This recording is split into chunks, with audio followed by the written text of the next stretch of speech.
नमस्कार दोस्तों, हमारे इस नए ब्लॉग में फिर से आपका एक बार स्वागत है। और मैं हूँ दिल्ली में, और दिल्ली से मैं जा रहा हूँ रुड़की, यानी ये है देहरादून रूट पर। मेरी एक मीटिंग है और बहुत ही अच्छी जगह है, तो इसलिए घूमने के उद्देश्य से मेरा ये सफ़र शुरू हो चुका है। तो आप भी बने रहिए दोस्तों। मैं मुंबई से 2 दिन पहले आया हूँ और आज निकल रहा हूँ रुड़की के लिए। तो बने रहिए दोस्तों हमारे इस नए ब्लॉग में।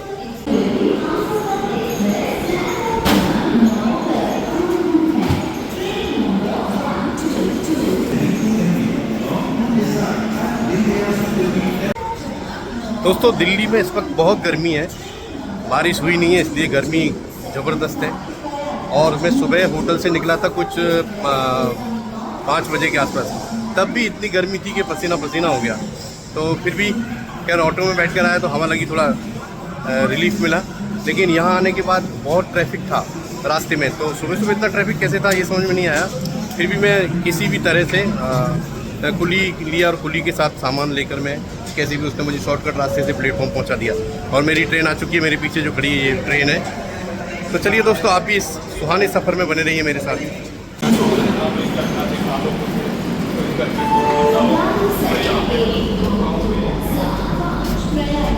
दोस्तों ये एक AC चेयर ट्रेन है और ये दिल्ली से देहरादून जाती है और रुड़की देहरादून से पहले पड़ता है, यानी हरिद्वार से कुछ 25 किलोमीटर रुड़की है।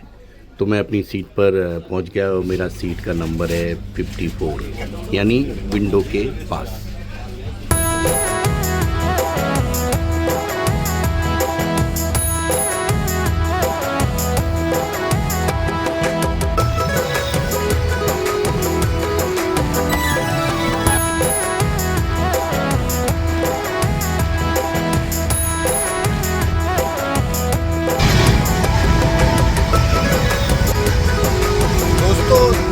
अपेक्षा यहाँ का मौसम अच्छा है। दिल्ली में बहुत गर्मी थी पर यहाँ हवा चल रही है। वैसे ट्रेन की गेट पे खड़ा हूँ तो हवा तो चल ही रही है, बट बाहर का मौसम भी अच्छा है क्योंकि यहाँ थोड़ी बहुत बारिश हो चुकी है। बारिश तो दिल्ली में भी हो चुकी है, लेकिन बारिश हुई फिर ख़त्म हो गई, तो उसके बाद फिर से गर्मी शुरू हो गई, तो अभी फिर से बारिश होने वाली हुआ।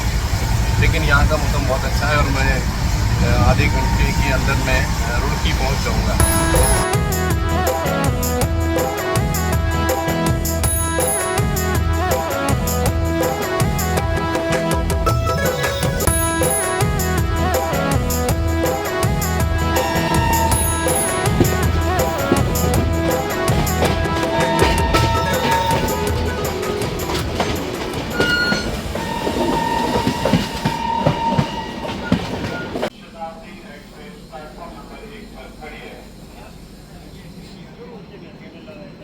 दोस्तों मैं रुड़की स्टेशन पर उतर चुका था और अब यहाँ से मुझे बाहर जाना था और बाहर से मुझे ऑटो या कोई टैक्सी कुछ इस तरह का साधन पकड़कर रुड़की पहुँचना था।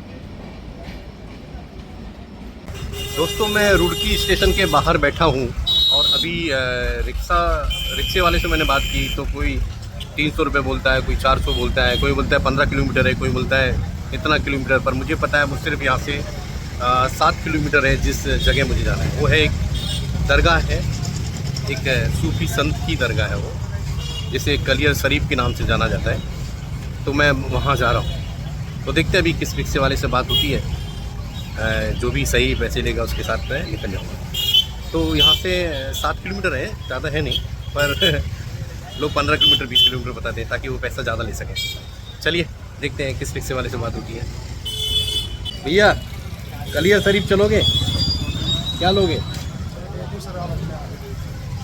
नहीं फिर भी बताओ यार, क्योंकि अभी कोई कुछ बोलता है, कोई आप ही बताओ। चलो एक काम करिए आप 180 रुपये यार, सिर्फ 7 किलोमीटर है यार। सर। अगर 7 किलोमीटर हुआ ना, एक भी रुपया नहीं है भाई। ऑनलाइन हम आए हैं यहाँ, पहली बार नहीं आए हैं। यहाँ से 3 किलोमीटर तो है कलियर का पुल, और वहाँ से 7 किलोमीटर आगे बढ़ेगा, 10 किलोमीटर है सर पूरा। तो 150 रुपये ले लो। पर्ची कट गई 20 रुपये की सर। अरे पर्ची कोई नहीं कटती, तुम लोग जबरदस्ती पर्ची काटता है। नहीं नहीं, आपके सामने पर्ची वाला एकदम आ जाएगा तुरंत वहाँ पे। तो मुझे किस जगह पर्ची कटेगी वहाँ पे? वहाँ पे जाते ही कलियर में जाते ही वो पर्ची काटते हैं वहाँ पे। कितने की? वो 20 रुपये की पर्ची काटते हैं। अच्छा, आपका नाम क्या है? संदीप है सर। भाई ये संदीप भाई मिले हमें, और ये बोल रहे हैं 180 रुपये लूँगा मैं। चलिए ठीक है, अब इनकी कुछ पर्ची अर्ची कटती है तो इनके साथ चल देते हैं। अब किसी न किसी रिश्ते से तो जाना ही है, तो ये संदीप जी मिल गए, ये हमें दरगाह तक छोड़ देंगे। चलिए फिर संदीप, चलिए।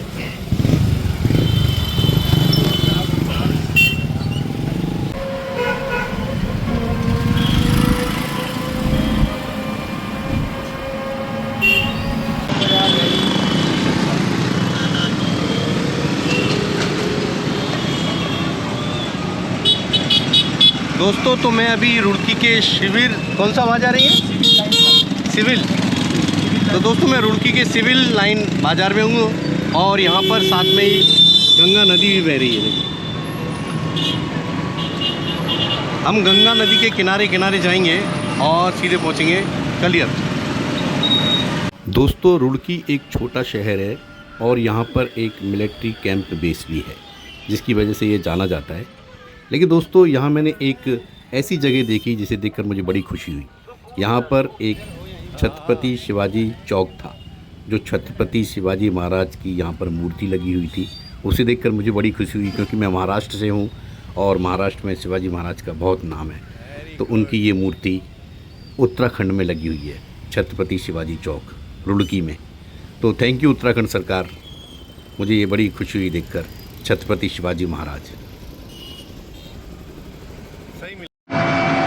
दोस्तों मैं एक्चुअली ऑटो से आने की सोच रहा था, पर मुझे लगा कि ये ई रिक्शा मिला और इसमें क्या है कि हम आराम से चल सकते हैं, तो हम वीडियो बनाने में कोई दिक्कत नहीं है। अब ऑटो क्या है, फटाफट फास्ट चलता है और वो जल्दी पहुंचा देता है, तो वीडियो क्लिप लेने में थोड़ी सी प्रॉब्लम होती है। लेकिन अब ये एकदम सही स्पीड में चल रहा है और इसी स्पीड के साथ मैं गंगा नदी के किनारे किनारे चल रहा हूँ। ये देखिए मेरे साथ गंगा नदी भी बह रही है और बड़ा ही अच्छा मौसम है, ठंडी हवा चल रही है। यहाँ बारिश हो चुकी है तो मौसम अच्छा है। दिल्ली की अपेक्षा यहाँ रुड़की में बहुत ही सुहावना और अच्छा मौसम है। ये देखिए दोस्तों, ये एक नहर है जो गंगा नदी से निकली है और ये हरिद्वार कलियर तरफ से आ रही है, रुड़की होते हुए सहारनपुर होते हुए दिल्ली तरफ जाती है। ये किसानों की खेती के लिए इस नहर को यहाँ से निकाला गया है ताकि उनकी खेती में सिंचाई हो सके। और इसी नहर के साथ साथ मेरा रास्ता जा रहा है कलियर शरीफ की तरफ। तो बड़ा ही मनमोहक दृश्य है दोस्तों। एक तरफ रास्ता है, एक एक्चुअली नहर के दोनों तरफ रास्ता है, मैं राइट साइड वाले रास्ते से जा रहा हूँ। दोस्तों अभी कुछ दिनों में कांवड़ यात्रा शुरू होने वाली है, जो इसी रास्ते से निकलेगी।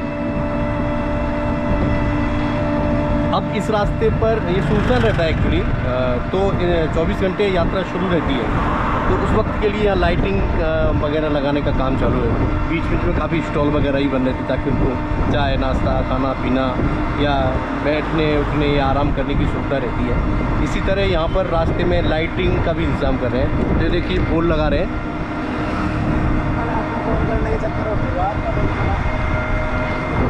ये सब यहाँ लाइट हो जाएगी ताकि रात में भी वो आ जा सकते हैं। तो अभी मुझे लगता है 10 तारीख से शुरू होने वाली है वो कांवड़ यात्रा। तो बड़ी बड़ी दूर से यूपी बिहार पता नहीं कहाँ से लोग पैदल चलकर गंगा नदी का पानी लेने आते हैं और उससे फिर वापस अपने घर लेके जाते हैं, या घर लेके नहीं जाते या मंदिर में उनको चढ़ाते हैं।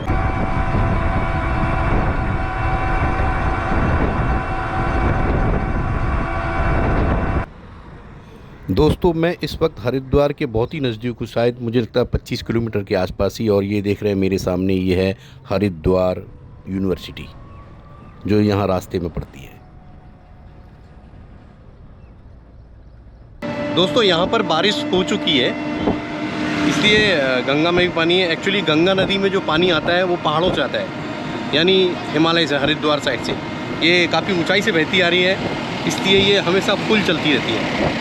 और अभी थोड़ा पानी इसका मटमेला है क्योंकि बारिश हुई है, लेकिन जब बारिश नहीं होती है तब इसका पानी एकदम ब्लू दिखाई देता है, तो बड़ा ही अच्छा लगता है। अभी भी बहुत ही ज़बरदस्त तरीके से ये नदी बह रही है और बड़ी ही सब जानते हैं कि गंगा नदी बहुत ही पुरानी नदी है। ये देखिए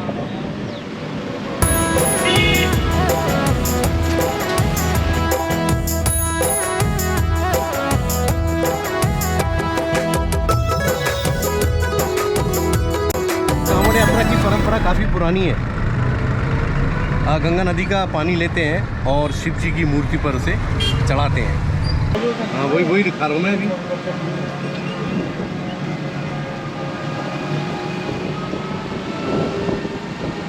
नदी के ऊपर ये नहर बना दी।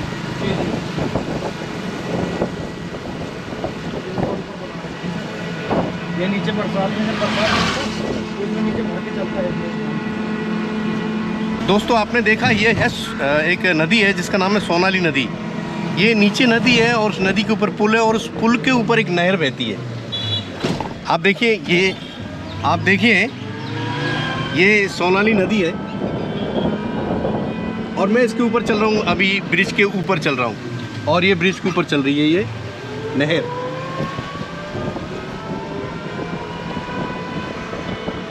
ऐसा नज़ारा पहली बार दिखा है कि एक नदी के ऊपर एक नहर बहती है, यानी ब्रिज बना हुआ है और ब्रिज के ऊपर से जो गंगा नदी की नहर है।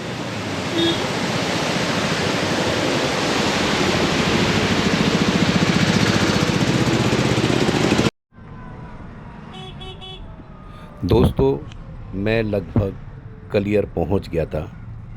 ये हरिद्वार से सिर्फ 25 किलोमीटर के पहले है और बहुत ही अच्छी जगह है। इस जगह का नाम है कलियर शरीफ और ये एक महान सूफी संत साबिर पिया के नाम से जानी जाती है। यहाँ एक बहुत बड़ी उनकी दरगाह है जहाँ पर दूर दूर से लोग ज़ियारत के लिए या दर्शन करने आते हैं। दोस्तों ये एक कलियर छोटा सा शहर है जहाँ आपको पुराने तरह का माहौल दिखाई देगा।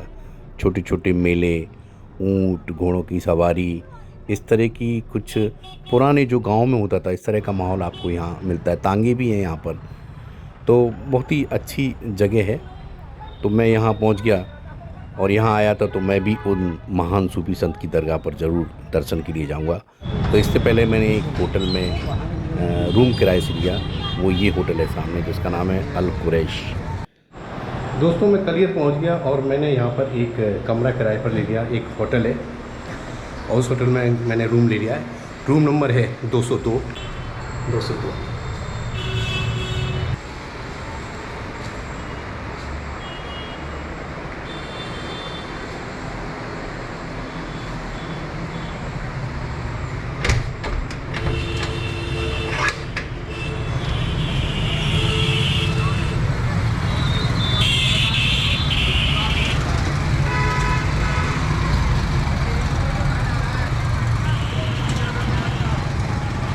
दोस्तों होटल में फ़्रेश होने के बाद कुछ देर मैंने आराम किया। फिर लंच के बाद यानी शाम के 4-5 बजे के आसपास मैं दरगाह की तरफ निकल गया। दरगाह यहाँ से कुछ सामने ही थी, होटल से ज़्यादा दूर नहीं है, पर एक मैदान को क्रॉस करके जाना पड़ता है।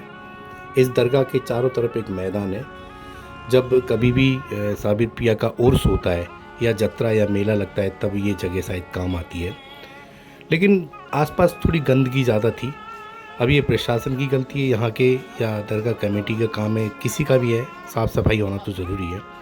पर जैसे जैसे हम दरगाह की तरफ बढ़ते हैं तो वहाँ काफ़ी अच्छा माहौल था, साफ़ सफाई भी थी। दोस्तों ये दरगाह महान सूफी संत साबिर पिया की है।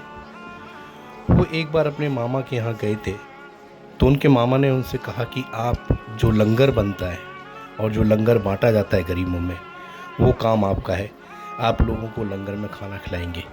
और साबिर पिया ने उनकी बात को बहुत अच्छी तरह से अमल दिया और वो लोगों को खाना खिलाते थे, लेकिन वो खुद खाना नहीं खाते थे। जब उनके मामा को ये सब पता चला तो उनसे बहुत प्रभावित हुए और उन्हें ये आशीर्वाद दिया, ये दुआ दी कि एक दिन तुम्हारा इस जगह नाम होगा कि तुम बहुत सब्र वाले हो, इसलिए इनका नाम साबिर पिया हो गया। दोस्तों इस दरगाह की विशेषता ये है कि जिन लोगों पर भूत प्रेत का साया होता है वो यहाँ आते हैं। जिस पर इन चीज़ों का साया होता है वो सब यहाँ आते हैं, ज़ोर ज़ोर से चिल्लाते हैं, दौड़ दौड़ कर दरगाह की दीवारों से टकराते हैं, ज़मीन पर गिरते हैं। इतनी ज़ोर ज़ोर से चिल्लाते हैं कि आप यदि नए वहाँ गए हैं पहली बार तो शायद आप डर जाएं। लेकिन बाबा की करामात ऐसी है कि कैसा भी भूत प्रेत हो उसे छोड़कर जाना ही पड़ता है। तो और यहाँ दूर दूर से जो आते हैं वो ठीक हो जाते हैं। यहाँ आसपास होटल्स हैं जिनमें लोग रहते हैं और इंडिया के काफ़ी दूर दूर से लोग आते हैं। तो दोस्तों इस जगह की इतनी अच्छी करामात है। मैं यहाँ आया था तो मैं भी चला आया इस दरगाह पर और सच मुझे बहुत अच्छा लगा। पीर फ़कीर संत इनकी जगह पर सच में ईश्वर का वास होता है।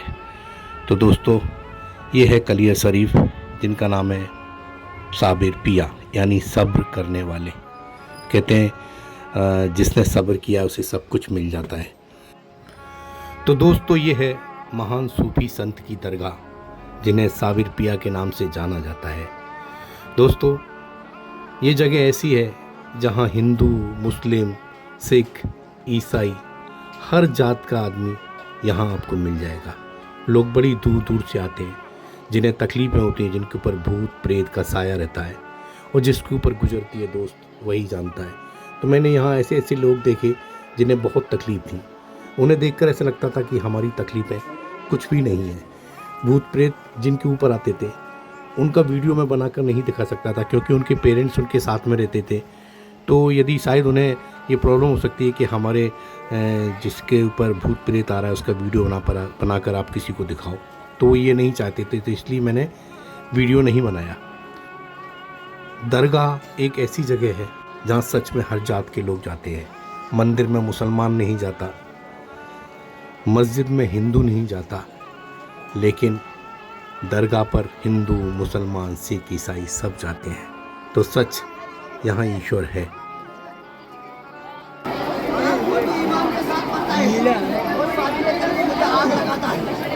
नहीं चाहते ना तेरे बंदे पर ना हो। मैं बहुत बड़ा मार तुमको कलियर में मार खिलवाया था इसी जमीन के अंदर। आज तू मुझे मर्डर कर रहा है, इल्लल्लाह का जिक्र करता है, कभी वला हौला का जिक्र करता है। दोस्तों कुछ लोग कहते हैं कि भूत प्रेत या जिन ये सब कुछ नहीं होता है।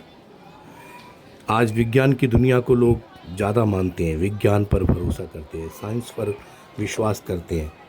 पर दोस्तों यदि वो ये सब नहीं मानते तो मैं उनसे ये गुजारिश करूँगा कि वो एक बार कलियर शरीफ ज़रूर आएँ और यहाँ सिर्फ 1 घंटे भी यदि वो रुकेंगे तो उन्हें दिखाई देगा कि भूत प्रेत होते हैं या नहीं।